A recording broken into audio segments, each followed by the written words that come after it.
Meanwhile, at Randy's secret lair... Alright, welcome to numero dos of Loose Cannon. I'm Jason. I'm Randy. And today we are going to be talking about something from Abnett Landing? Right, and Marvel Comics. Marvel Comics, yes. Last week we did DC with Batman Beyond, and now it's Heroes for Hire #2.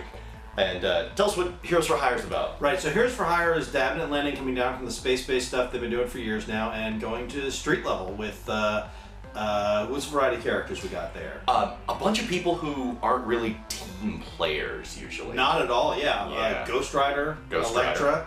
Yeah, so it's kind of a Defenders type thing. Yeah, and it's all run by Misty Knight, who is part of the Heroes for Hire going way back, although actually she was a friend of the Heroes for Hire. She's a cop with a bionic right arm who last we saw in Immortal Iron Fist, was pregnant. And she turns up in issue 1 of Heroes for Hire, and still in issue 2, not pregnant. Phantom baby. Talking about a phantom baby. Yes. Which I... Not like a food baby. No, that's different. Yeah, phantom baby. That's mature readers only, Which actually. I don't know if this is real or not. If any of you could do some research right through the Google. I don't know where this happened. I don't like it.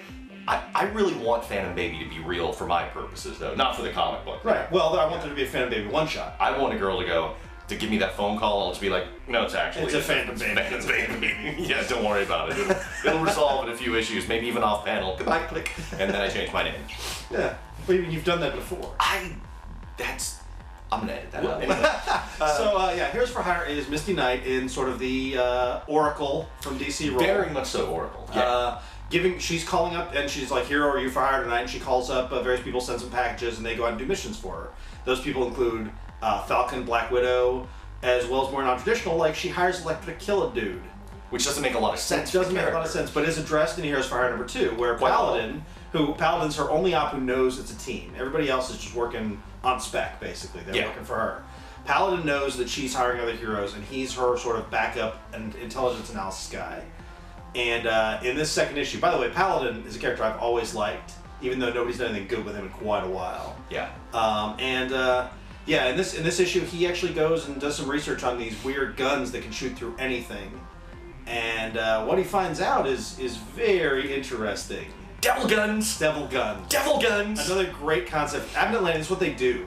They still have the imagination that a lot of superhero writers unfortunately don't. They know that being in a superhero universe, you can do crazy shit. Like devil guns that steal your soul while you shoot with them. Yes, it looks like this video drone kind of thing. Yes. Some of them, it's all like melded to their hand and everything. Yes. It's really cool, which, being their devil guns, that enables them to bring in Satana. Yes. Great. And Ghost Rider. So it makes Ghost Rider make sense to be there. Oh, and Ghost Rider's a great line in here when he gets shot by the guns, because they can actually hurt him. He's like, gunshot trauma, a novelty. Yeah, he's like, oh, this is new. Yeah. But yeah, it's got all these disparate characters, and it's actually making them work, and it's not, I like it how it's not, even the line from Paladin, like you said, is, this is a team. Yeah. But they're building it in such a way that it's not everyone laughing like a He-Man episode at the end. We're like, we're a team now. Yes. No, it's mercenaries essentially. And, yeah. And also, I really like that. I really like the reveal. They've sort of revealed what Misty Knight's doing, and I don't want to get too far into it. Sure. But there is a well-known supervillain running her. Yeah. And I don't know why he's doing it, and it's not his usual way of doing things, but I'm really interested to see why. Mm-hmm. Given that they addressed her sending Elektra in the second issue, I'm sure that they know what they're doing. Yeah, it really seems like, I don't know, it plays a lot of its cards, shows them right up front, but then there's still a lot of the whys that aren't answered. Right. And you know that they will be, because this supervillain, he's doing ostensibly good deeds. Which is what the question is. Why is he doing it? Yeah, but he's definitely, there are lots of little takeaway shots of him just, with these things and everything. But yeah, I mean, it's given away in the first issue. It's Plummet Master. Yeah. But yeah, you should definitely check it out. It's exciting. And this issue made me say, okay, I'm going to put this on my pull list. Right. Let me talk for a minute about the art, too. Oh, it's great. The artist on this, I mean, he's doing sort of that faux painted style that's really in at Marvel, but it's got a lot more detail, it's got a lot more fluidity and movement. Who is it? The artist is a gentleman named... There's like 5 names on the cover. There's 5 names on the cover. The credits are at the end. So his name, after I get to the end, is Brad Walker. Brad Walker. Who I believe actually did do some work on Nova with Eminent Landing. I'm gonna check you on this, you know, and the incorrect buzzer is gonna pop up again if you're wrong. Son of a Power of the editor. One thing I want to mention specifically of the art, when you first see Misty, both in this issue and the previous one, there's a shot of her with sort of her real close-in shot of her lips and the microphone. Mm-hmm. That's a Warriors reference, right? It's gotta be.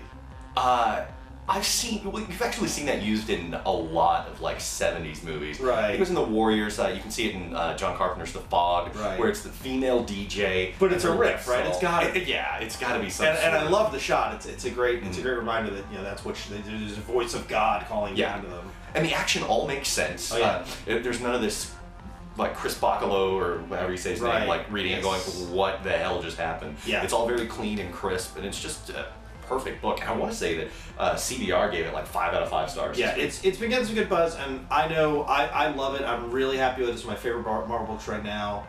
I think a lot of people need to be checking this out if they're not already. And my man crush Danny Rand is in it, or going to be. So yeah, the son of Kunlun, the Iron Fist. He's dreamy. I'm gonna edit that out as well. So yeah, check it out, and check us out on the next episode next week, where we'll be covering the trade for Oni's Supernatural Western The Sixth Gun. And check us out, Loose Cannon Comics video podcast at loungegeeks.com, and we'll see you next time.